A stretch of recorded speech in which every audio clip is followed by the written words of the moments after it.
99% of people aren't willing to do what it takes to make their dreams come true. The Navy has a saying, everyone wants to go to heaven, but no one wants to die. The foundation for any dream to bear fruit is self-control. Yes, it's as simple as eating. It's not so much about your body as it is about your mind. It takes orders from your mind to enable you to choose actions based on your best interests. Every day, we choose nonsense that isn't based on our best interests. So, the world attacks you, the world wants to fight you, the world tries to discourage you, and that's why you punish yourself severely, and that's why you stop pursuing your dreams. And I think the word self-control has a somewhat bad reputation when we think of it in terms of punishment. I'm not talking about self-control in that sense. I'm not talking about self-control in that sense. I'm talking about self-control that involves giving up immediate gratification in exchange for long-term self-respect. I believe that self-control is the definition of self-love. When you say you love yourself, it means you have a loving attitude toward yourself. Self-control is the foundation of all material success. You can't win a war against the world if you can't win a war against your own mind. Self-love is when you say to yourself, I know you and I have feelings for each other, but she's your cousin's friend. So, I love you too much to let you do this. It's like saying to yourself, I know you want that pizza, and it looks delicious, but I know I can't let you eat it because you'll feel bad about it. And I just love you so much that I let you eat it. Self-love is like this. I know you have an exam on Monday, and I know you really want to hang out with your friends, and on Saturday night you want to hang out, but if you fail that exam, you'll be upset with yourself, just as you know I love you so much that I let you hang out tonight. Self-control is self-love. If you want to be happy, you have to love yourself, and that means you have to control your behavior. The path to lasting happiness is through controlling your behavior. We tend to base self-esteem on what other people think, and that's not true self-esteem. Self-esteem is supposed to come from how we feel about ourselves. I'm just saying how dangerous it is to let other people dictate how you feel about yourself. It's like looking through a broken mirror. You look through a broken mirror and try to change your appearance to look beautiful. In this tarnished, broken mirror, other people's opinions are a very dirty way to define how we feel about ourselves. Don't worry about whose fault it is if something is broken. It's your responsibility to fix it. For example, it's no one else's fault if their father is an alcoholic, but it's definitely their responsibility to figure out how to cope with these traumas and how to live without them. It's not your fault if your partner cheats on you and destroys your marriage, but it's definitely your responsibility to figure out how to bear the pain, how to overcome it, and how to build a happy life for yourself.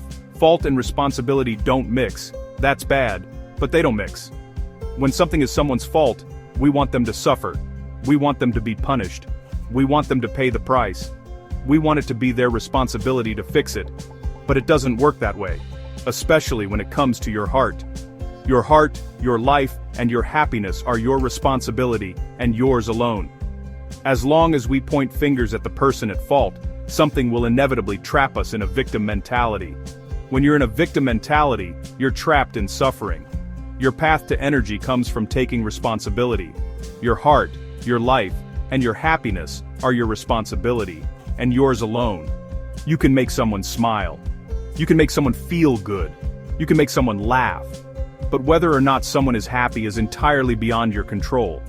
The essential condition for spending time with anyone is that they enrich and inspire you. Those who provoke you. Look at your last 5 messages. Are they the people who ignite or soothe your anger? Put down your phone for a second and look around you. Look at the people around you. Are they the people who fuel your fire or the people who anger you? I want my life, I want my job, and I want my family. I want to mean something. Something like, if you're not making someone else's life better, you're wasting your time. The distinction between talent and skill is one of the greatest misunderstood concepts for people who strive for excellence, who have dreams, and who want to accomplish something. You have innate talent, but skill is acquired through hours and hours, and you hone your craft. You're not trying to build a wall. It's not your job to build a wall, and you're not saying you're going to build the biggest, greatest wall ever built. You don't start there. You say, I'm going to lay the brick in the best way possible. There won't be a brick on earth laid as perfectly as the one I'm going to lay in the next 10 minutes. And you do that every day. And soon, you have the wall. And I think psychologically, the advantage I've gained from competing with so many people in various situations is that it's difficult to take the first step when you see how big the task is. The concept of who I am is clear to me, and it also redefines who I want to be. And in this, I know for a fact that I'm stronger than I thought I was. You can't do anything but ask yourself, what would I have done if I were in Muhammad Ali's situation? I'm motivated by fear. I hate being afraid of being humiliated, and I think what developed in my past life was a behavior based on attacking the things that used to scare me. Why were you scared in bed the night before? Why all this fear that won't go away? Why were you scared in bed for 16 hours before you jumped out? Why were you scared in the car? Why couldn't you enjoy your breakfast? Fear of what? You're nowhere near the plane. If we think about taking a step outside, there's really no reason to be afraid. It just ruins your day. You don't have to jump, but that sudden moment when you should be afraid is the most blessed moment of your life. And the Lord places the best things in life opposite the side of terror.